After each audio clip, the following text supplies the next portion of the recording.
Punjabi radio USA ਸੁਣ ਰਹੇ ਸਾਰੇ ਹੀ ਮਾਣਯੋਗ ਅਤੇ ਸਤਿਕਾਰਤ ਸਰੋਤਿਆਂ ਨੂੰ ਪੰਜਾਬੀ ਰੇਡੀਓ USA ਦੀ ਟੀਮ ਅਤੇ ਮੈਂ ਰਾਜਕਰਨਵੀਰ ਸਿੰਘ ਵੱਲੋਂ ਆਪ ਜੀ ਨੂੰ ਬਹੁਤ ਹੀ ਪਿਆਰ ਸਤਿਕਾਰ ਸਹਿਤ ਦੋਨੋਂ ਹੱਥ ਜੋੜ ਕੇ ਨਿੱਘੀ ਜਿਹੀ ਸਤਿ ਸ੍ਰੀ ਅਕਾਲ ਸਭ ਨੂੰ ਜੀ ਆਇਆਂ ਨੂੰ ਆਖਦੇ ਹਾਂ। ਸਰੋਤੇ ਪ੍ਰੋਗਰਾਮ ਇਲੈਕਸ਼ਨ ਐਕਸਪ੍ਰੈਸ ਲੈ ਕੇ ਹਾਜ਼ਰ ਹੋ ਚੁੱਕੇ ਹਾਂ। ਜਿੱਦਾਂ ਗਿਣਤੀ ਦਾ ਦਿਨ ਨਜ਼ਦੀਕ ਆਉਂਦਾ ਜਾ ਰਿਹਾ ਹੈ ਉੱਦਾਂ ਜਿਹੜੀ ਆ ਸਰਗਰਮੀਆਂ ਆ ਉਹ ਵੀ ਜਿਹੜੀਆਂ ਨਾਲ ਵੱਧ ਰਹੀਆਂ। ਕਿਤੇ ਕੁਛ ਹੋ ਰਿਹਾ ਕਿਤੇ ਕੁਛ ਹੋ ਰਿਹਾ, ਅਤੇ ਕਿਉਂਕਿ ਅਜੇ ਅਖੀਰਲਾ ਗੇੜ ਜਿਹੜੀਆਂ ਚੋਣਾਂ ਦਾ ਅਜੇ ਬਾਕੀ ਆ, ਜਿੱਥੇ ਕਿ ਮੁੱਖ ਟੱਕਰ ਵਾਰਾਣਸੀ ਦੇ ਵਿੱਚ ਜਿਹੜੀ ਦੇਖੀ ਜਾ ਰਹੀ ਆ ਆਮ ਆਦਮੀ ਪਾਰਟੀ ਦੇ ਅਰਵਿੰਦ ਕੇਜਰੀਵਾਲ ਅਤੇ ਨਰਿੰਦਰ ਮੋਦੀ ਉਹਨਾਂ ਦੇ ਦਰਮਿਆਨ, ਅਤੇ ਉਸ ਦੇ ਬਾਰੇ ਵੀ ਜਿਹੜੀ ਆਪਣੀ ਗੱਲਬਾਤ ਹੋਵੇਗੀ। ਅਤੇ ਸਭ ਤੋਂ ਪਹਿਲਾਂ ਸਵਾਗਤ ਕਰਦੇ ਹਾਂ ਬਲਤੇਜ ਪੰਨੂ ਜੀ। ਜੀ ਆਇਆਂ ਨੂੰ, ਸਤਿ ਸ਼੍ਰੀ ਅਕਾਲ ਜੀ। ਮਿਹਰਬਾਨੀ, ਸਤਿ ਸ਼੍ਰੀ ਅਕਾਲ ਜੀ ਮੇਰੇ ਵੱਲੋਂ ਵੀ। ਅਤੇ ਬਲਤੇਜ ਪੰਨੂ ਜੀ, ਆਪਣੀ ਗੱਲਬਾਤ ਦਾ ਜਿਹੜਾ ਸਿਲਸਿਲਾ ਹੈ ਉਹ ਸ਼ੁਰੂ ਕਰਦੇ ਹਾਂ। ਜਿਹੜੀ ਕੱਲ੍ਹ ਆਪਾਂ ਖਬਰ ਸਾਂਝੀ ਕੀਤੀ ਸੀ ਵੀ ਜਿਹੜੇ ਪੱਤਰਕਾਰ ਬਾਜ ਸਿੰਘ ਆ ਉਹਨਾਂ ਦੀ ਜਿਹੜੀ ਮੌਤ ਹੋ ਗਈ ਸੀਗੀ ਇੱਕ ਐਕਸੀਡੈਂਟ ਦੇ ਵਿੱਚ, ਇੱਕ ਦੁਰਘਟਨਾ ਦੇ ਵਿੱਚ, ਜਿਹੜਾ ਕਿ ਇਹ ਕਿਹਾ ਜਾ ਰਿਹਾ ਸੀ ਵੀ ਜਿਹੜੇ ਨਸ਼ੇ ਦੇ ਜਿਹੜੇ ਤਸਕਰ ਆ ਉਹਨਾਂ ਦੇ ਵੱਲੋਂ ਕਰਵਾਇਆ ਗਿਆ ਸੀਗਾ। ਉਸ ਦੇ ਉੱਤੇ ਇਸ ਟਾਈਮ ਲੇਟੈਸਟ ਅਪਡੇਟ ਕੀ ਚੱਲ ਰਹੀ ਆ? ਜੀ ਜਿਹੜਾ ਬਾਜ ਸਿੰਘ ਪੱਤਰਕਾਰ ਸੀਗਾ ਜੀ, ਉਹ ਅਕਸਰ ਮੈਂ ਕੱਲ ਵੀ ਸਾਂਝਾ ਕੀਤਾ ਸੀਗਾ ਕਿ ਉਹ ਜਿਹੜੀਆਂ ਖਬਰਾਂ ਨੇ ਉਹ ਲਾਉਂਦਾ ਸੀਗਾ ਜੀ ਇਸ ਡਰੱਗ ਦੇ ਬਾਰੇ ਦੇ ਵਿੱਚ, ਡਰੱਗ ਮਾਫੀਆ ਦੇ ਬਾਰੇ ਜਿਹੜੇ ਵੇਚਦੇ ਨੇ। ਉਹਨੂੰ ਇੱਕ ਕਾਰ ਦੇ ਥੱਲੇ ਦੇ ਕੇ ਦਰੜ ਦਿੱਤਾ ਗਿਆ ਸੀਗਾ। ਪੁਲਿਸ ਨੇ ਇਹ ਕੀਤਾ ਜੀ ਕਿ ਜਿਹੜਾ ਬਾਜ ਸਿੰਘ ਆ ਉਹਨੂੰ ਕਾਰ ਥੱਲੇ ਦੇ ਕੇ ਦਰੜਨ ਵਾਲਾ ਜਿਹੜਾ ਵਿਅਕਤੀ ਆ ਉਹਨੂੰ ਪੁਲਿਸ ਨੇ ਕਾਬੂ ਕਰ ਲਿਆ ਜੀ, ਡਰਾਈਵਰ ਨੂੰ। ਇਹਦਾ ਨਾਮ ਜਿਹੜਾ ਉਹ ਅਮਰ ਸਿੰਘ ਦੱਸਿਆ ਗਿਆ। ਇਹ ਥਾਣਾ ਸਰਾਏ ਅਮਾਨਤ ਖਾਂ ਦੇ ਵਿੱਚੋਂ ਇਹਨੂੰ ਗ੍ਰਿਫਤਾਰ ਜਿਹੜਾ ਕੀਤਾ ਗਿਆ। ਇਹਦੇ ਦੌਰਾਨ ਉਹ ਜਿਹੜੀ ਕਾਰ ਚ ਆ ਰਿਹਾ ਸੀ ਉਹਦੀ ਤਲਾਸ਼ੀ ਲਈ ਗਈ, ਉਹਦੇ ਵਿੱਚੋਂ 2.5 ਕਿਲੋ ਹੈਰੋਇਨ ਜਿਹੜੀ ਇਹਨਾਂ ਦੀ ਉਹ ਬਰਾਮਦ ਕੀਤੀ ਗਈ ਹੈ। ਇਹ ਵੀ ਪਤਾ ਲੱਗਾ ਕਿ ਅਮਰ ਸਿੰਘ ਜਿਹੜਾ ਫੜਿਆ ਗਿਆ ਜੀ, ਉਹਨੇ ਦੱਸਿਆ ਕਿ ਉਹ ਹੈਰੋਇਨ ਜਿਹੜੀ ਆ ਕੋਈ ਝੂਠਿਆਂ ਦੀ ਹਵੇਲੀ ਆ, ਉਹਦੇ ਵਿੱਚੋਂ ਮਲਕੀਤ ਸਿੰਘ ਤੇ ਚਮਕੌਰ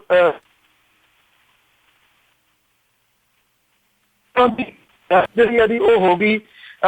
ਆਈ ਥਿੰਕ ਪੱਤਰਕਾਰੀ ਹੈ ਹੀ ਇਹੋ ਜਿਹਾ ਤਕਰੀਬਨ ਦੀ ਪੇਸ਼ਾ ਜਿਹਦੇ ਵਿੱਚ ਤੁਸੀਂ ਇਹ ਕਹਿ ਸਕਦੇ ਹੋ ਕਿ ਮੌਤ ਜਿਹੜੀ ਆ ਉਹ ਨਾਲ ਹੀ ਤਕਰੀਬਨ ਚੱਲਦੀ ਹੈ ਜੀ। ਕਦੀ ਪੱਤਰਕਾਰ ਜਿੱਤਦਾ, ਕਦੀ ਮੌਤ ਜਿੱਤਦੀ ਹੈ। ਬਾਜ ਸਿੰਘ ਇਸ ਦੁਨੀਆ ਤੋਂ ਜ਼ਰੂਰ ਤੁਰ ਗਿਆ, ਪਰ ਇਸ ਹਲਕੇ ਦੇ ਵਿੱਚ ਜਿਹੜੀ ਪੁਲਿਸ ਤੇ ਰਾਜਨੀਤਿਕਾਂ ਦੀ ਸ਼ਹਿ ਦੇ ਨਾਲ ਹੁੰਦੀ ਜਿਹੜੀ ਸਮਗਲਿੰਗ ਹੈ ਉਹਦਾ ਭਾਂਡਾ ਜਿਹੜਾ ਚੁਰਾਹੇ ਜ਼ਰੂਰ ਇੱਕ ਵਾਰੀ ਫਿਰ ਵਰਦਾ ਵੀ ਉਹ ਭੰਨ ਗਿਆ। ਔਰ ਪੁਲਿਸ ਨੂੰ ਇਹ ਨਹੀਂ ਸੀ ਪਤਾ ਅੱਜ ਤੱਕ 20 ਕਰੋੜ ਰੁਪਏ ਦੀ ਜੇ ਉਹਨੇ ਹੁਣ ਨਾਕੇ ਤੋਂ ਫੜੀ ਗਈ ਹੈ ਤਾਂ ਪਹਿਲਾਂ ਕਿੰਨੀ ਕੁ ਉਹਨੇ ਤਸਕਰੀ ਜਿਹੜੀ ਆ ਉਹ ਕੀਤੀ ਹੈ। ਬਾਜ ਸਿੰਘ ਅਕਸਰ ਇਹਦੇ ਬਾਰੇ ਖਬਰਾਂ ਜਿਹੜੀਆਂ ਸੀਗੀਆਂ ਉਹ ਲਾਉਂਦਾ ਰਹਿੰਦਾ ਸੀਗਾ, ਪਰ ਜੇ ਮੈਂ ਤੁਹਾਨੂੰ ਦੱਸਿਆ ਕਿ ਪੁਲਿਸ ਨੂੰ ਪਹਿਲਾਂ ਨਹੀਂ ਸੀ ਦੱਸਦਾ ਕਿ ਆਹ ਸਾਰਾ ਕੁਛ ਹੋ ਰਿਹਾ। ਜੀ ਬਿਲਕੁਲ, ਜਿੱਦਾਂ ਤੁਸੀਂ ਦੱਸਿਆ ਵੀ ਜਿਹੜਾ ਪੱਤਰਕਾਰੀ, ਖਾਸ ਕਰਕੇ ਜਿਹੜੇ ਪੱਤਰਕਾਰ ਇੱਦਾਂ ਸੱਚ ਨੂੰ ਸਾਹਮਣੇ ਲਿਆਉਂਦੇ ਆ, ਪਰਦਾਫਾਸ਼ ਕਰਦੇ ਇਹਨਾਂ ਮੁਲਜ਼ਮਾਂ ਦਾ, ਉਹਨਾਂ ਦੇ ਉੱਤੇ ਜਿਹੜਾ ਮੌਤ ਦਾ ਇੱਕ ਹਿਸਾਬ ਦੇ ਨਾਲ ਸਾਇਆ, ਅਤੇ ਇਹਨਾਂ ਦੇ ਗੁੱਸੇ ਦਾ ਜਿਹੜਾ ਪ੍ਰਕੋਪ ਹਮੇਸ਼ਾ ਹੀ ਰਹਿੰਦਾ ਆ, ਅਤੇ ਉਸੇ ਦਾ ਹੀ ਨਤੀਜਾ ਇਹ ਨਿਕਲਿਆ ਵੀ ਜਿਹੜੇ ਬਾਜ ਸਿੰਘ ਪੱਤਰਕਾਰ ਆ ਉਹਨਾਂ ਨੂੰ ਆਪਣੀ ਜਾਨ ਤੋਂ ਹੱਥ ਧੋਣਾ ਪਿਆ। ਅਤੇ ਅਗਲੀ ਜੇ ਆਪਾਂ ਗੱਲ ਕਰੀਏ, ਪੰਜਾਬ ਦੇ ਵਿੱਚ ਗਰਮੀ ਜਿਹੜੀ ਆ ਸਿਖਰਾਂ 'ਤੇ ਆ, ਅਤੇ ਫੇਸਬੁੱਕ 'ਤੇ ਵੀ ਲੇਟੈਸਟ ਜਿਹੜੀਆਂ ਅਪਡੇਟਾਂ ਹਮੇਸ਼ਾ ਕਿਸੇ ਨਾ ਕਿਸੇ ਵੱਲੋਂ ਇਹ ਪਾਈਆਂ ਜਾਂਦੀਆਂ ਵੀ ਸਾਡੇ ਵੱਲ ਬਿਜਲੀ ਸਰਪਲਸ ਹੋ ਗਈ, ਤੁਹਾਡੇ ਵੱਲ ਕੀ ਹਾਲ ਆ? ਜੀ ਬਿਲਕੁਲ, ਇਸ ਵੇਲੇ ਜਿਹੜਾ ਮੌਸਮ ਜਿਹੜਾ ਦੀ ਉਹ ਬਹੁਤ ਤੱਤਾ ਹੈ। 10 ਕੁ ਮਿੰਟਾਂ ਦੇ ਵਿੱਚ ਹਨੇਰ ਜਿਹੜਾ ਧੁੱਲ ਪੈਂਦਾ ਜੀ, ਜਿਹੜਾ ਮਿੱਟੀ ਭਰਿਆ, ਮੀਂਹ ਤਾਂ ਨਹੀਂ ਪਿਆ, ਪਰ ਇਸ ਹਨੇਰ ਦੇ ਨਾਲ ਥੋੜੀ ਜਿਹੀ ਰਾਹਤ ਮਿਲਦੀ ਹੈ। ਮਿੱਟੀ ਤੋਂ ਰਾਹਤ ਤਾਂ ਮਿਲ ਨਹੀਂ ਸਕਦੀ, ਪਰ ਮੌਸਮ ਥੋੜਾ ਫਰਕ ਪੈ ਜਾਂਦਾ, ਨਹੀਂ ਤਾਂ ਅਦਰਵਾਈਜ਼ 42 ਡਿਗਰੀ ਤਾਪਮਾਨ ਜਿਹੜਾ ਜੀ ਉਹ ਟੱਚ ਕਰ ਰਿਹਾ ਇਸ ਵੇਲੇ।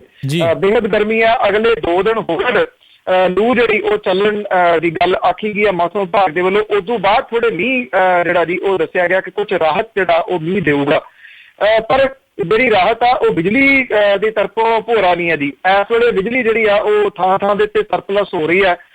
ਪਿੰਡਾਂ ਦੇ ਵਿੱਚ ਤਾਂ ਜਿਹੜਾ ਪੰਜਾਬ ਸੂਬਾ ਜਿਹੜਾ ਸਰਪਲਸ ਬਿਜਲੀ ਵਾਲਾ, ਉੱਥੇ ਬਿਜਲੀ ਆਉਂਦੀ 6-7 ਘੰਟੇ ਦੇ ਵਾਸਤੇ, ਲੋਕ ਭੱਜ ਪੈਂਦੇ ਨੇ ਟਾਇਰ ਵਗੈਰਾ ਰੀਚਾਰਜ ਕਰਨ ਲਈ। ਜਿਹੜੇ ਸ਼ਹਿਰਾਂ ਦੇ ਵਿੱਚ ਕੱਟ ਨੇ ਉੱਥੇ ਵੀ ਵੱਡੇ ਕੱਟ ਲੱਗਣੇ ਇਸ ਵੇਲੇ ਜਾਰੀ ਨੇ ਜੀ, ਔਰ ਲੋਕਾਂ ਨੂੰ ਕੋਈ ਰਾਹਤ ਜਿਹੜੀ ਆ ਉਹ ਨਹੀਂ ਮਿਲ ਰਹੀ ਇਸ ਤੋਂ ਬਿਜਲੀ। ਜਿਹੜਾ ਬਿਜਲੀ ਬੋਰਡ ਆ ਜੀ ਉਹਦੇ ਵੱਲੋਂ ਇਹ ਕਿਹਾ ਜਾ ਰਿਹਾ ਹੈ ਕਿ ਜਿਹੜਾ ਥਰਮਲ ਪਲਾਂਟ ਆ ਉਹਨੇ ਇਸ ਮਹੀਨੇ ਦੇ ਐਂਡ ਤੱਕ ਕੰਮ ਕਰਨਾ ਸ਼ੁਰੂ ਕਰਨਾ ਹੈ।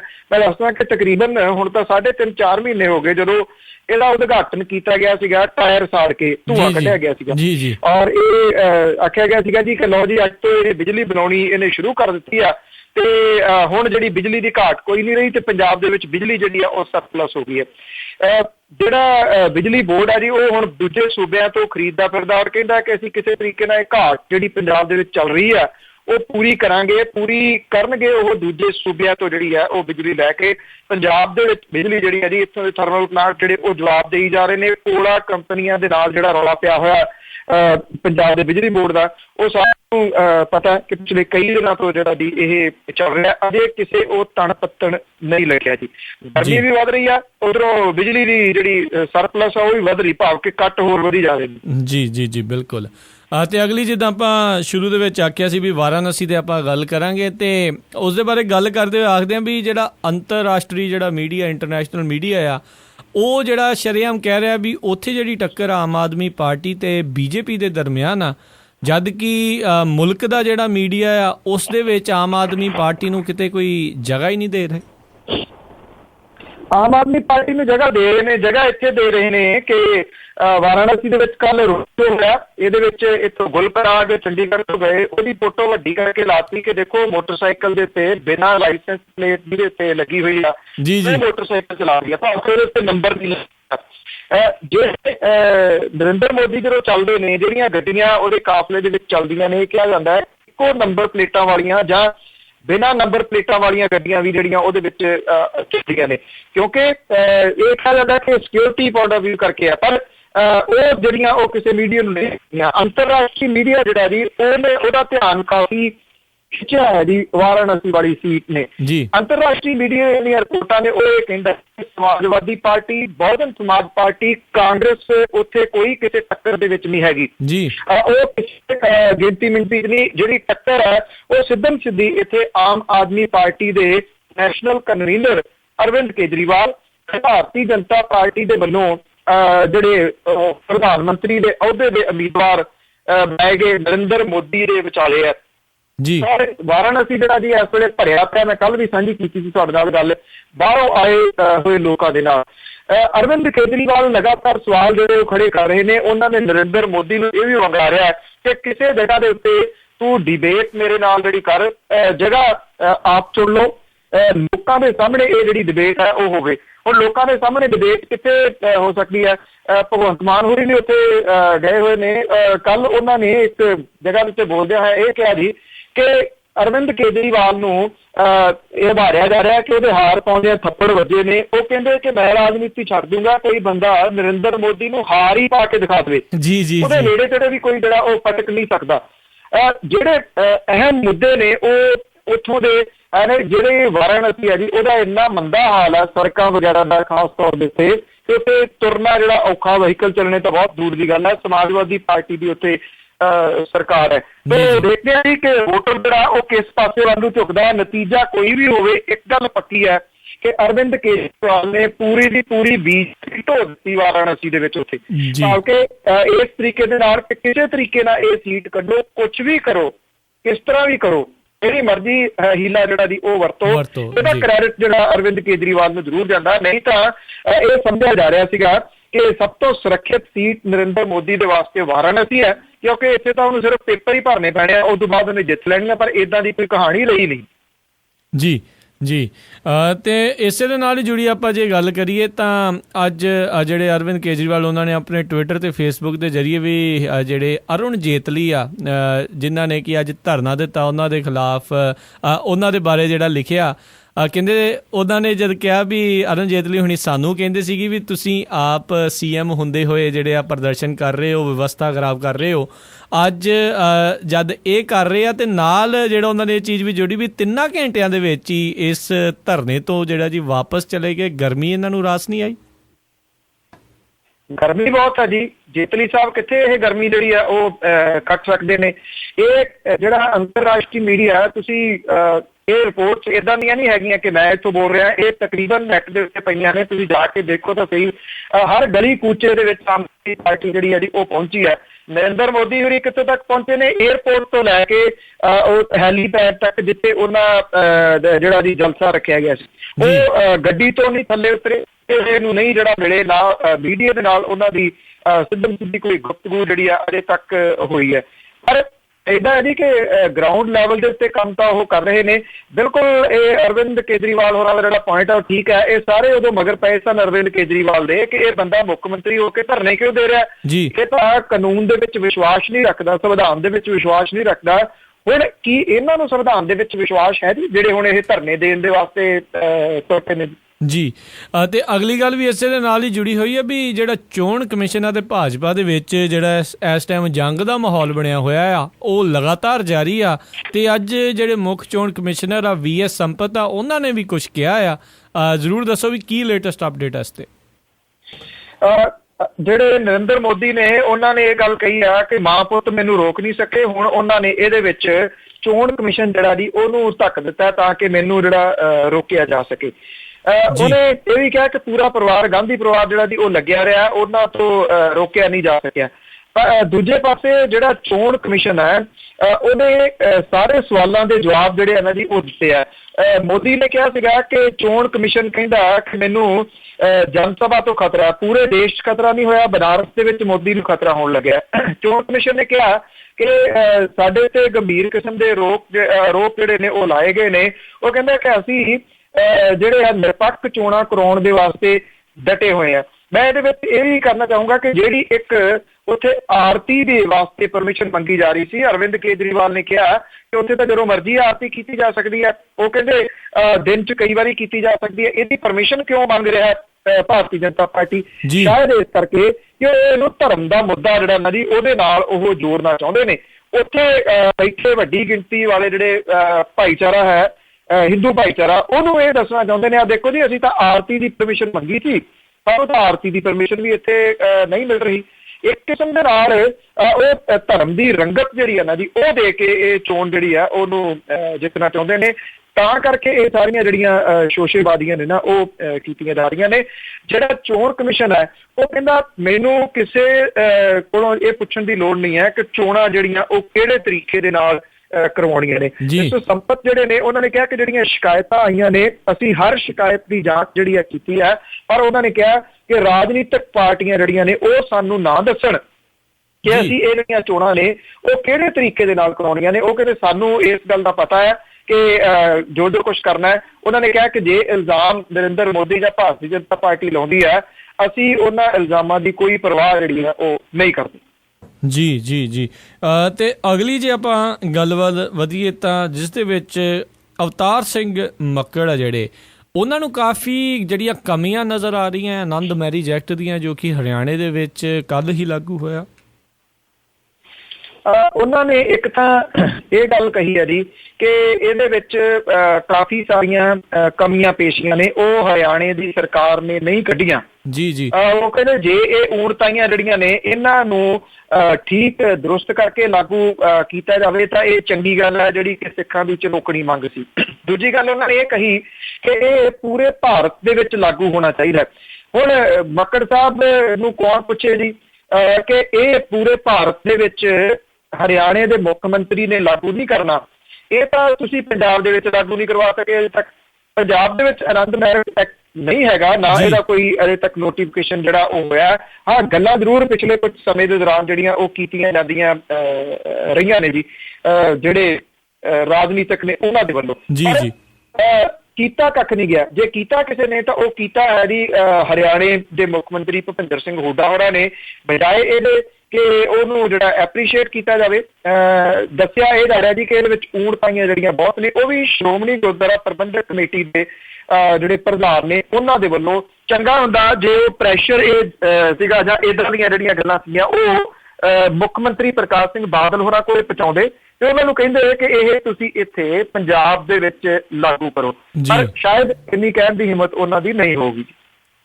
ਜੀ ਬਿਲਕੁਲ, ਇਸ ਦੇ ਵਿੱਚ ਕੋਈ ਸ਼ੱਕ ਨਹੀਂ। ਇੰਨੀ ਹਿੰਮਤ ਆ ਉਹ ਨਹੀਂ ਹੈਗੀ।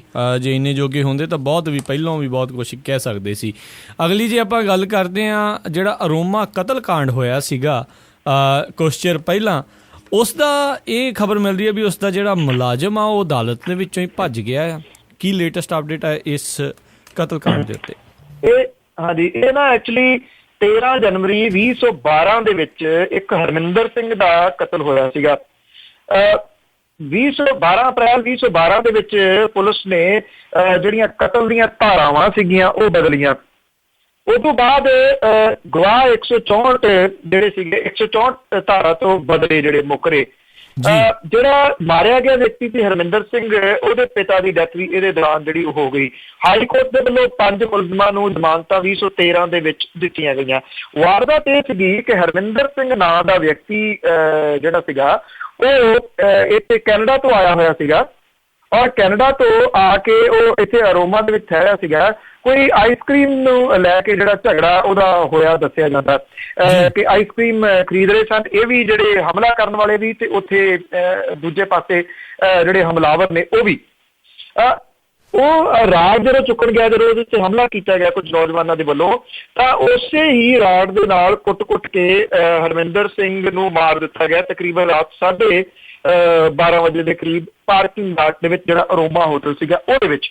ਹੁਣ ਡਰਾਮਾ ਇਹ ਹੋਇਆ ਅਦਾਲਤ ਦੇ ਵਿੱਚ ਕਿ ਜਿਹੜੀ ਇਹਨੂੰ ਸਜ਼ਾ ਸੁਣਾਈ ਜਾਣੀ ਸੀਗੀ ਜੀ, ਔਰ ਉਦੋਂ ਪਹਿਲਾਂ ਜਿਹੜਾ ਮੁੱਖ ਮੁਲਜ਼ਮ ਹੈ ਜੀ ਇਹਦਾ ਸੁਖਜੀਤ ਸਿੰਘ, ਉਹ ਅਦਾਲਤ ਦੇ ਵਿੱਚੋਂ ਫਰਾਰ ਹੋ ਗਿਆ। ਜਿਵੇਂ ਦੱਸਿਆ ਕਿ ਹਰਮਿੰਦਰ ਸਿੰਘ ਜਿਹੜਾ ਉਹ ਕੈਨੇਡਾ ਦਾ ਰਹਿਣ ਵਾਲਾ ਸੀਗਾ, ਸੁਖਜੀਤ ਸਿੰਘ ਜਿਹੜਾ ਉਹ ਕੈਲਗਰੀ ਦਾ ਰਹਿਣ ਵਾਲਾ ਹੈ, ਕੈਨੇਡਾ ਦਾ ਰਹਿਣ ਵਾਲਾ। ਪਰ ਇਹਦੇ ਪਿੱਛੇ ਕੀ ਕੋਈ ਸਾਜ਼ਿਸ਼ ਹੈ, ਭਾਵ ਕਿ ਇਹਨਾਂ ਦੋਵਾਂ ਦੀ ਕੋਈ ਜਿਹੜੀ ਉੱਥੋਂ ਪੁਰਾਣੀ ਦੁਸ਼ਮਣੀ ਚੱਲ ਰਹੀ ਹੈ ਜਾਂ ਕੋਈ ਹੋਰ ਰੀਜ਼ਨ ਹੈ ਇਸ ਕਤਲ ਦੇ ਪਿੱਛੇ? ਇਹ ਸ਼ਾਇਦ ਅਦਾਲਤ ਦੇ ਵੱਲੋਂ ਜਿਹੜਾ ਫੈਸਲਾ ਆਊਗਾ ਉਹਦੇ ਤੋਂ ਬਾਅਦ ਜਿਹੜਾ ਪਤਾ ਲੱਗੂਗਾ। ਪਰ ਇਹਨਾਂ ਜ਼ਰੂਰ ਹੈ ਜੀ ਕਿ ਜਿਹੜੇ ਅਦਾਲਤ ਦੇ ਵਿੱਚੋਂ ਹੀ ਫਰਾਰ ਹੋ ਗਿਆ, ਇਹ ਸਵਾਲੀਆ 3 ਜਿਹੜੇ ਨੇ ਨਾ ਜੀ ਉਹ ਜ਼ਰੂਰ ਖੜੇ ਹੋ ਗਏ ਨੇ ਪੁਲਿਸ ਦੇ ਉੱਤੇ, ਚੰਡੀਗੜ੍ਹ ਪੁਲਿਸ ਦੇ ਉੱਤੇ ਖਾਸ ਤੌਰ ਤੇ। ਜੀ ਬਿਲਕੁਲ। ਤੇ ਅਗਲੀ ਜਿਹੜੀ ਆਪਾਂ ਗੱਲ ਕਰਦੇ ਹਾਂ, ਸੰਜੇ ਬਾਰੂ ਜੋ ਕਿ ਪ੍ਰਧਾਨ ਮੰਤਰੀ ਆ, ਉਹਨਾਂ ਦੇ ਜਿਹੜੇ ਸਕੱਤਰ ਵੀ ਰਹੇ ਆ, ਉਹਨਾਂ ਦੀ ਜਿਹੜੀ ਕਿਤਾਬ ਉਹਨਾਂ ਨੇ ਇੱਕ ਨਵਾਂ ਹੀ ਕਹਿੰਦੇ ਆ ਜੀ ਵਿਵਾਦ ਇਸ ਟਾਈਮ ਖੜਾ ਕਰ ਦਿੱਤਾ ਆ। ਤੇ ਪਹਿਲਾਂ ਵੀ ਜਦ ਉਹਨਾਂ ਨੂੰ ਇਹ ਕਿਹਾ ਗਿਆ ਸੀਗਾ, ਉਹਨਾਂ ਨੇ ਦੱਸਿਆ ਸੀ ਕਿਤਾਬ ਦੇ ਜ਼ਰੀਏ ਵੀ ਪ੍ਰਧਾਨ ਮੰਤਰੀ ਆ, ਉਹਨਾਂ ਦੇ ਕੋਲੋਂ ਜਿਹੜੇ ਅਹਿਮ ਫੈਸਲੇ ਲਏ ਜਾਂਦੇ ਉਹਨਾਂ ਦੇ ਬਾਰੇ ਪੁੱਛਿਆ ਵੀ ਨਹੀਂ ਜਾਂਦਾ। ਕੀ ਹੈ ਇਸ ਟਾਈਮ ਇਹ ਜਿਹੜੇ ਨਵੇਂ ਵਿਵਾਦ ਦੇ ਵਿੱਚ? ਜੀ, ਇਹ ਸਾਬਕਾ ਮੀਡੀਆ ਸਲਾਹਕਾਰ ਸੰਜੇ ਬਾਰੂ ਜਿਹੜਾ ਜੀ, ਉਹਨੇ ਇਹ ਕਿਹਾ ਕਿ ਡਾਕਟਰ ਮਨਮੋਹਨ ਸਿੰਘ ਹੋਰਾਂ ਦੀ ਜਿਹੜੀ ਧੀ ਆ, ਉਹ ਚਾਹੁੰਦੀ ਸੀ ਕਿ ਪ੍ਰਧਾਨ ਮੰਤਰੀ ਡਾਕਟਰ ਮਨਮੋਹਨ ਸਿੰਘ ਹੋਰੀ ਆਪਣੇ ਅਹੁਦੇ ਤੋਂ ਅਸਤੀਫਾ ਦੇ ਦੇਣ ਉਸ ਟਾਈਮ ਜਦੋਂ ਜਿਹੜੇ ਪ੍ਰਧਾਨ ਮੰਤਰੀ ਡਾਕਟਰ ਮਨਮੋਹਨ ਸਿੰਘ ਹੋਰੀ ਇਸ ਗੱਲ ਤੋਂ ਦੁਖੀ ਸਨ ਕਿ ਰਾਹੁਲ ਗਾਂਧੀ ਨੇ ਉਹ ਕਾਗਜ਼ ਪਾੜ ਕੇ ਸੁੱਟ ਦਿੱਤਾ ਸੀਗਾ ਜਿਹੜਾ ਕਿ ਦਾਗੀ ਨੇਤਾਵਾਂ ਦੇ ਬਾਰੇ ਦੇ ਵਿੱਚ ਬਣਾਇਆ ਗਿਆ ਕਾਨੂੰਨ ਸੀਗਾ ਉਹਨੂੰ। ਜੀ ਬਾਰੂ, ਜਿਹੜਾ ਸੰਜੇ ਬਾਰੂ ਆ, ਉਹਨੇ ਕਿਹਾ ਕਿ 2009 ਦੇ ਵਿੱਚ UPA ਦੇ ਦੁਬਾਰਾ ਜਿਹੜਾ ਪਾਵਰ ਦੇ ਵਿੱਚ ਆਉਣ ਤੋਂ ਬਾਅਦ ਪ੍ਰਧਾਨ ਮੰਤਰੀ ਨੂੰ ਕਈ ਵਾਰੀ ਅਸਤੀਫਾ ਦੇਣ ਦੀ ਸਲਾਹ ਜਿਹੜੀ ਸੀ ਉਹ ਦਿੱਤੀ ਗਈ ਸੀਗੀ। ਉਹਨੇ ਕਿਹਾ ਕਿ ਪ੍ਰਧਾਨ ਮੰਤਰੀ ਦੀ ਜਿਹੜੀ ਧੀ ਆ ਉਹ ਰਾਹੁਲ ਗਾਂਧੀ ਤੇ ਕੁਝ ਕਾਂਗਰਸੀਆਂ ਤੋਂ ਡਾਢੀ ਤੰਗ ਸੀਗੀ ਔਰ ਇਹ ਸਮਝਦੀ ਸੀ ਕਿ ਪ੍ਰਧਾਨ ਮੰਤਰੀ ਨੂੰ ਆਪਣੇ ਅਹੁਦੇ ਦੇ ਉੱਤੇ ਨਹੀਂ ਬਣੇ ਰਹਿਣਾ ਚਾਹੀਦਾ। ਸੰਜੇ ਬਾਰੂ ਦੇ ਖੁਲਾਸੇ ਨੇ ਇਹਨਾਂ ਦੇ ਵਿੱਚ ਕਿੰਨੀ ਅਸਲੀਅਤ ਹੈ ਇਹਦੇ ਬਾਰੇ ਤਾਂ ਕੁਝ ਨਹੀਂ ਕਿਹਾ ਜਾ ਸਕਦਾ, ਪਰ ਇੰਨਾ ਜ਼ਰੂਰ ਹੈ ਜੀ ਕਿ ਇਹਨੇ ਕਈ ਤਰ੍ਹਾਂ ਦੇ ਨਵੇਂ ਵਾਦ ਵਿਵਾਦ ਜਿਹੜੇ ਨੇ ਉਹ ਜ਼ਰੂਰ ਛੇੜ ਦਿੱਤੇ ਨੇ। ਪ੍ਰਧਾਨ ਮੰਤਰੀ ਡਾਕਟਰ ਮਨਮੋਹਨ ਸਿੰਘ ਹੋਰੀ ਕਿਹੋ ਜਿਹੇ ਲੋਕਾਂ ਨੂੰ ਉੱਥੇ ਲੈ ਕੇ ਬੈਠੇ ਰਹੇ, ਜਿਹੜੇ ਉਹਨਾਂ ਦੇ ਸਲਾਹਕਾਰ ਸਨ, ਜਿਹੜੇ ਅੱਜ ਉਹਨਾਂ ਦੇ ਸਾਰੇ ਇਹ ਪੋਤੜੇ ਜਿਹੜੇ ਨੇ ਉਹ ਖੋਲ ਰਹੇ ਨੇ।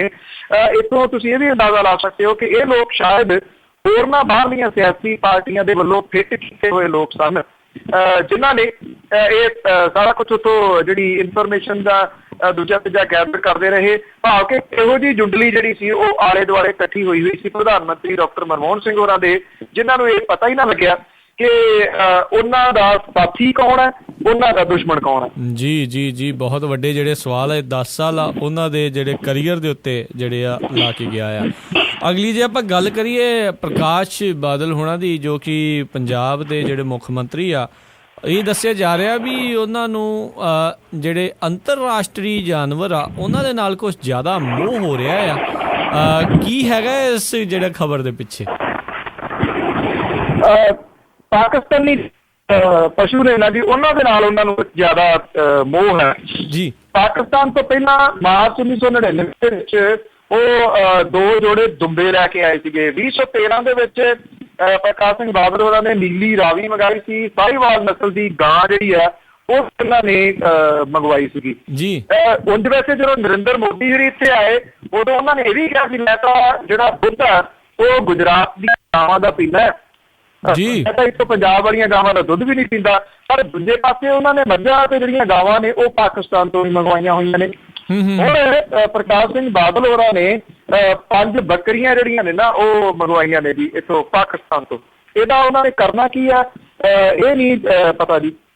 ਸੁਖਬੀਰ ਸਿੰਘ ਬਾਦਲ ਹੋਰੀ ਜਦੋਂ ਪਾਕਿਸਤਾਨ ਗਏ ਸਨ ਤਾਂ ਸਾਹੀਵਾਲ ਨਸਲ ਦੀਆਂ 4 ਗਾਵਾਂ ਤੇ ਰਾਵੀ ਨਸਲ ਦੀਆਂ 6 ਮੱਝਾਂ ਉਹ ਉੱਥੋਂ ਲੈ ਕੇ ਆਏ ਸਨ। ਮੇਰਾ ਖਿਆਲ ਜੇ ਇਹੋ ਜਿਹਾ ਵਪਾਰ ਸ਼ੁਰੂ ਕਰ ਦੇਣ ਤਾਂ ਕਾਫੀ ਲਾਹੇਵੰਦ ਹੋ ਸਕਦਾ ਜੀ, ਕਿਉਂਕਿ ਸ਼ਾਇਦ ਆਉਣ ਵਾਲੇ ਸਮੇਂ ਦੇ ਦੌਰਾਨ ਉਹ ਵਿਹਲੇ ਹੋ ਜਾਣੇ ਇਹਦੇ ਵਾਸਤੇ। ਜੀ ਜੀ ਜੀ। ਤੇ ਬਲਤੇਜ ਪੰਨੂ ਜੀ, ਅਗਲੀ ਗੱਲ ਕਰੀਏ ਤਾਂ ਜਿਹੜੀ ਕੱਲ੍ਹ ਵੀ ਤੁਸੀਂ ਖਬਰ ਦੱਸੀ ਸੀ ਵੀ ਭਾਈ ਰੂਪਾ ਦੇ ਵਿੱਚ ਜਿਹੜਾ SGPC ਦੇ ਜਿਹੜੇ ਮੁਲਾਜ਼ਮ ਆ ਤੇ ਲੋਕਾਂ ਦੇ ਵਿੱਚ ਜਿਹੜੀਆਂ ਝੜਪਾਂ ਹੋਈਆਂ ਆ, ਉਸ ਦੇ ਉੱਤੇ ਇਸ ਟਾਈਮ ਲੇਟੈਸਟ ਅਪਡੇਟ ਕੀ ਹੈਗੀ ਆ? ਉੱਥੇ ਜਿਹੜਾ ਟਕਰਾਓ ਜਿਹੜਾ ਹੈ ਨਾ ਜੀ ਉਹ ਨਿਰੰਤਰ ਬਣਿਆ ਹੋਇਆ ਇੱਥੇ ਭਾਈ ਰੂਪਾ ਦੇ ਵਿੱਚ। ਸ਼੍ਰੋਮਣੀ ਗੁਰਦੁਆਰਾ ਪ੍ਰਬੰਧਕ ਕਮੇਟੀ ਦੇ ਮੁਲਾਜ਼ਮਾਂ ਤੇ ਆਮ ਲੋਕਾਂ ਦੇ ਵਿਚਾਲੇ ਇਹ ਤਕਰਾਰ ਹੋਇਆ ਸੀਗਾ। ਕਾਫੀ ਖਤਰਨਾਕ ਰੂਪ ਜਿਹੜਾ ਜੀ ਇਹਨੇ ਧਾਰਨ ਕੀਤਾ ਹੋਇਆ।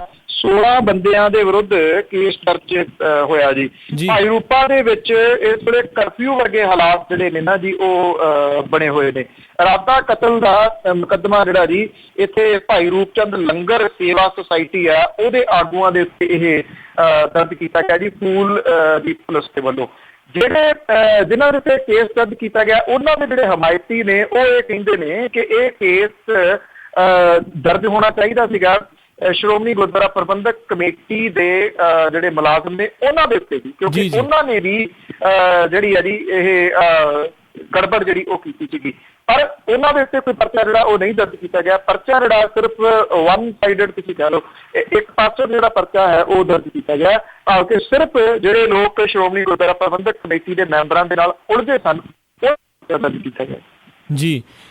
ਤੇ ਆਪਾਂ ਜੇ ਆਪਣੀ ਅੱਜ ਦੀ ਅਖੀਰਲੀ ਗੱਲ ਵੱਲ ਵਧੀਏ ਤਾਂ ਜਿਹੜਾ WHO ਆ ਉਹਨਾਂ ਨੇ ਦੱਸਿਆ ਵੀ ਜਿਹੜੀ ਦਿੱਲੀ ਦੀ ਹਵਾ ਆ ਉਹ ਸਭ ਤੋਂ ਜ਼ਿਆਦਾ ਪੋਲਿਊਟਿਡ ਆ, ਸਭ ਤੋਂ ਜ਼ਿਆਦਾ ਪਲੀਤ ਆ। ਤੇ ਦੂਜੇ ਪਾਸੇ ਜਿਹੜੇ ਪ੍ਰਦੂਸ਼ਣ ਕੰਟਰੋਲ ਬੋਰਡ ਵਾਲੇ ਆ ਉਹ ਕਹਿੰਦੇ ਆ ਵੀ ਇੱਦਾਂ ਦੀ ਗੱਲ ਹੋ ਹੀ ਨਹੀਂ ਸਕਦੀ। ਕੀ ਕਹਿਣਾ ਤੁਹਾਡਾ ਇਸ ਦੇ ਉੱਤੇ? ਬਿਲਕੁਲ ਜੀ, ਜਿਹੜੇ ਵਿਸ਼ਵ ਦੇ ਕੁਝ ਪੋਲਿਊਟਿਡ ਸਿਟੀਜ਼ ਨੇ ਉਹਨਾਂ ਦੇ ਵਿੱਚੋਂ ਪਹਿਲੇ ਨੰਬਰ ਤੇ ਜਿਹੜੀ ਵਰਲਡ ਹੈਲਥ ਆਰਗੇਨਾਈਜੇਸ਼ਨ ਆ ਉਹਨੇ ਇਹ ਗੱਲ ਕਹੀ ਹੈ ਕਿ ਦਿੱਲੀ ਦੀ ਹਵਾ ਜਿਹੜੀ ਹੈ ਜੀ ਸਭ ਤੋਂ ਗੰਦੀ ਹੈ। ਮੈਂ ਇਹ ਸਮਝਦਾ ਹੈ ਕਿ ਜਿਹੜਾ ਸ਼ਾਇਦ ਰਾਜਨੀਤੀ ਪੱਖੋਂ ਵੀ ਦੇਖਿਆ ਜਾਵੇ ਤਾਂ ਦਿੱਲੀ ਦੀ ਹਵਾ ਇਹੋ ਜਿਹੀ ਆ, ਇਹੋ ਜਿਹੀ ਇਸ ਵੇਲੇ ਵਾਤਾਵਰਨ ਵਾਲੀ ਜਿਹੜੀ ਉਹ ਦੱਸੀ। ਪਰ ਇਹ ਮੈਂ ਨਾ ਮੰਨੂ ਵਾਲੀ ਗੱਲ ਹੈ ਨਾ ਜੀ, ਭਾਰਤ ਇਸ ਰਿਪੋਰਟ ਤੋਂ ਨਾ ਕਰ ਰਿਹਾ। ਏਦਾਂ ਦੀ ਕੋਈ ਗੱਲ ਨਹੀਂ ਹੈਗੀ। ਇਹ ਤਾਂ ਐਵੇਂ ਮਿੱਥ ਕੇ ਜਾਂ ਉਹਨਾਂ ਨੂੰ ਲੱਗਦਾ ਕਿ ਜਾਣਬੁੱਝ ਕੇ ਉਹ ਕੱਢੀ ਗਈ ਹੈ। ਇਹ ਇੰਡੀਪੈਂਡੈਂਟ ਰਿਪੋਰਟ ਜਿਹੜੀਆਂ ਨੇ ਉਹ ਆਉਂਦੀਆਂ ਨੇ, ਅਕਸਰ ਪਹਿਲਾਂ ਵੀ ਆਉਂਦੀਆਂ ਰਹੀਆਂ ਨੇ। ਦਿੱਲੀ ਦੀ ਹਵਾ ਕਿੰਨੀ ਕੁ ਗੰਦੀ ਹੈ ਜੀ ਮੇਰਾ ਖਿਆਲ ਇਹ ਬਹੁਤਾ ਦੱਸਣ ਦੀ ਲੋੜ ਨਹੀਂ, ਸਭ ਨੂੰ ਪਤਾ ਹੈ ਕਿ ਕਿਹੋ ਜਿਹੇ ਹਾਲਾਤ ਦਿੱਲੀ ਦੇ ਵਿੱਚ ਜਿਹੜੇ ਨੇ ਜੀ ਉਹ ਬਣੇ ਹੋਏ ਨੇ ਇਸ ਪੋਲਿਊਸ਼ਨ ਨੂੰ ਲੈ ਕੇ। ਜਿਹੜੇ ਹਾਲਾਂਕਿ ਕੰਮ ਕਾਫੀ ਹੋਇਆ, ਇਹ ਵੀ ਮੰਨਣ ਵਾਲੀ ਗੱਲ ਹੈ। ਪਿਛਲੇ ਸਮੇਂ ਦੇ ਦੌਰਾਨ ਕਾਫੀ ਕੰਮ ਜਿਹੜਾ ਜੀ ਹੋਇਆ, ਖਾਸ ਤੌਰ ਦੇ ਉੱਤੇ ਜਿਹੜੇ ਵਹੀਕਲ ਬੈਨ ਕੀਤੇ ਗਏ ਨੇ ਨਾ ਜੀ, ਜਿਹੜੇ ਡੀਜ਼ਲ ਦਾ ਗੰਦਾ ਧੂੰਆਂ ਜਿਹੜਾ ਮਾਰਦੇ ਉਹ। ਪਰ ਅਜੇ ਵੀ ਜਿਹੜਾ ਜੀ ਇਹ ਕਿਹਾ ਜਾਵੇ ਕਿ ਇਹ ਨਾਲ ਸ਼ੁੱਧਤਾ ਵੱਲ ਨੂੰ ਵੱਧ ਗਿਆ, ਨਹੀਂ। ਇਹ 91 ਦੇਸ਼ਾਂ ਦੇ 100 ਸ਼ਹਿਰਾਂ ਦੇ ਉੱਤੇ ਜਿਹੜਾ ਜੀ ਇਹ ਸਰਵੇ ਆਇਆ ਜਿਹਦੇ ਵਾਸਤੇ ਕਿਹਾ ਗਿਆ ਕਿ ਦਿੱਲੀ ਜਿਹੜੀ ਉਹ ਗੰਦੀ ਹੈ, ਭਾਵ ਕਿ ਪੋਲਿਊਸ਼ਨ ਦੇ ਪੱਖੋਂ ਉੱਥੇ ਪੋਲਿਊਟਡ ਜਿਹੜਾ ਜੀ ਸਾਰਾ ਕੁਝ ਹੋਇਆ ਪਿਆ। ਇੱਥੇ ਪਟਿਆਲੇ ਦੇ ਵਿੱਚ ਨਾ ਜੀ ਪੰਜਾਬ ਪੋਲਿਊਸ਼ਨ ਕੰਟਰੋਲ ਬੋਰਡ ਦਾ ਆਫਿਸ ਹੈ, ਹੈੱਡ ਆਫਿਸ ਤੇ ਨਾਭਾ ਰੋਡ ਦੇ ਉੱਤੇ। ਉਹਦੇ ਜਿਹੜੇ ਸਾਈਨ ਲੱਗੇ ਹੋਏ ਨੇ ਨਾ ਜੀ ਬਾਹਰ, ਉਹ ਲਾਈਟਾਂ ਲੱਗਦੀਆਂ ਨੇ ਉਹਨਾਂ ਸਾਈਨਾਂ ਦੇ ਵਿੱਚ। ਠੀਕ ਹੈ। ਇੱਕ ਵਾਰੀ ਮੈਂ ਉਧਰੋਂ ਦੀ ਲੰਘਿਆ ਤੇ ਉੱਥੇ ਬੜੀ ਲਾਈਟ ਹੈ ਨਾ ਇੱਕ ਵਿੱਚੋਂ ਕੋਈ ਫਿਊਜ਼ ਹੋਈਆਂ ਸੀ ਕੰਟਰੋਲ ਵਾਲੀਆਂ, ਉਹ ਸਾਈਨ ਇਹ ਕਹਿ ਰਿਹਾ ਸੀ Punjab pollution board, Punjab pollution control board ਨਹੀਂ। ਉਹ ਰਿਐਲਿਟੀ ਹੈ ਜੀ, ਮੈਂ ਕਈ ਵਾਰੀ ਇਹਦਾ ਜ਼ਿਕਰ ਕਰ ਦਿੰਦਾ ਕਿ ਉਹ ਰਿਐਲਿਟੀ ਹੈ। ਇਹ ਪੰਜਾਬ ਪੋਲਿਊਸ਼ਨ ਬੋਰਡ ਹੈ ਜਾਂ ਭਾਰਤੀ ਪੋਲਿਊਸ਼ਨ ਬੋਰਡ ਜਿਹੜਾ ਕਿਹਾ ਜਾ ਸਕਦਾ ਹੈ। ਸ਼ਰੇਆਮ ਇਹ ਇੰਡਸਟਰੀ ਤੋਂ ਮਹੀਨੇ ਲੈਂਦੇ ਨੇ ਇਹ ਲੋਕ, ਜਿਹੜਾ ਕਿ ਗੰਦ ਜਿਹੜੀ ਇੰਡਸਟਰੀ ਪਾਉਂਦੀ ਆ, ਉਹ ਚਾਹੇ ਪਾਣੀ ਗੰਦਾ ਹੋਵੇ, ਇੱਥੇ ਜਿਹੜੀਆਂ ਗੱਤਾ ਫੈਕਟਰੀਆਂ ਨੇ ਜਾਂ ਜਿਹੜੀਆਂ ਰੰਡਾਈ ਵਾਲੇ ਲੁਧਿਆਣੇ ਦੇ ਵਿੱਚ ਨੇ, ਜਿਹਦੇ ਵਾਸਤੇ ਬਾਬਾ ਸੀਚੇਵਾਲ ਵੀ ਰੌਲਾ ਪਾਉਂਦੇ ਰਹਿੰਦੇ ਨੇ। ਬੁੱਢਾ ਨਾਲਾ ਜਿਹੜਾ ਉਹਦਾ ਕੀ ਹਸ਼ਰ ਹੋ ਗਿਆ, ਗੰਦਾ ਪਾਣੀ ਜਿਹੜਾ ਨਾ ਜੀ ਉਹ ਧਰਤੀ ਦੇ ਹੇਠਾਂ ਵੀ ਇਹ ਗਰਕੀਆਂ ਬਣਾ ਕੇ ਜਿਹੜਾ ਸੁੱਟ ਰਹੇ ਨੇ, ਜਾਂ ਇਹ ਜਿਹੜੇ ਛੋਟੇ ਛੋਟੇ ਨਾਲੇ ਨੇੜੇ ਲੰਘਦੇ ਨੇ ਉਹਨਾਂ ਦੇ ਵਿੱਚ ਵੀ ਜਿਹੜਾ ਜੀ ਇਹ ਪਾ ਰਹੇ ਨੇ। ਇਹਨਾਂ ਨੂੰ ਉਹਦੇ ਨਾਲ ਕੋਈ ਮਤਲਬ ਨਹੀਂ ਹੈਗਾ ਕਿ ਇਹਦੇ ਨਾਲ ਵਾਤਾਵਰਨ ਜਿਹੜਾ ਜੀ ਉਹ ਕਿੰਨਾ ਗੰਦਾ ਹੋ ਰਿਹਾ। ਉਹ ਤਾਂ ਸਿਰਫ ਅੱਜ ਦੇ ਵਾਸਤੇ, ਨਿੱਜ ਦੇ ਵਾਸਤੇ ਸੋਚਣ ਵਾਲੇ ਲੋਕ ਨੇ, ਇਦੋਂ ਵੱਧ ਨਹੀਂ ਉਹ ਸੋਚਦੇ। ਜੀ ਤਾਂ ਬਿਲਕੁਲ ਸਰੋਤਿਓ, ਇਹ ਸੀਗਾ ਜਿਹੜਾ ਜੀ ਅੱਜ ਦਾ ਇਲੈਕਸ਼ਨ ਐਕਸਪ੍ਰੈਸ। ਤੇ ਹੁਣ ਆਪਾਂ ਆਪਣੇ ਸਾਰੇ ਸਰੋਤਿਆਂ ਤੋਂ ਇਜਾਜ਼ਤ ਲੈਂਦੇ ਹਾਂ। ਬਹੁਤ ਬਹੁਤ ਧੰਨਵਾਦ ਬਲਤੇਜ ਪੰਨੂ ਜੀ, ਸਤਿ ਸ੍ਰੀ ਅਕਾਲ ਹੈ ਜੀ। ਥੈਂਕ ਯੂ ਜੀ, ਮਿਹਰਬਾਨੀ ਜੀ। ਸਰੋਤਿਓ, ਸੁਣ ਰਹੇ ਸੀ ਤੁਸੀਂ program election express Punjabi radio USA ਦੇ ਉੱਤੇ ਬਲਤੇਜ ਪੰਨੂ ਹੁਣਾਂ ਦੇ ਨਾਲ। ਕੱਲ੍ਹ ਨੂੰ ਇੱਕ ਵਾਰੀ ਫਿਰ ਤੁਹਾਡੇ ਨਾਲ ਇਸੇ ਪ੍ਰੋਗਰਾਮ ਦੇ ਵਿੱਚ ਮੁਲਾਕਾਤ ਹੋਵੇਗੀ। ਉਦੋਂ ਤੱਕ ਲਈ ਇਜਾਜ਼ਤ ਦਿਓ। ਮੇਰੇ ਵੱਲੋਂ ਵੀ ਆਪ ਸਭ ਨੂੰ ਬਹੁਤ ਹੀ ਪਿਆਰ ਸਤਿਕਾਰ ਹੈ। ਦੋਨੋਂ ਹੱਥ ਜੋੜ ਕੇ ਨਿੱਘੀ ਜਿਹੀ ਸਤਿ ਸ੍ਰੀ ਅਕਾਲ। ਜਿਉਂਦੇ ਵਸਦੇ ਰਹੋ, ਹੱਸਦੇ ਖੇਡਦੇ ਰਹੋ ਤੇ ਸੁਣਦੇ ਰਹੋ ਪੰਜਾਬੀ ਰੇਡੀਓ USA।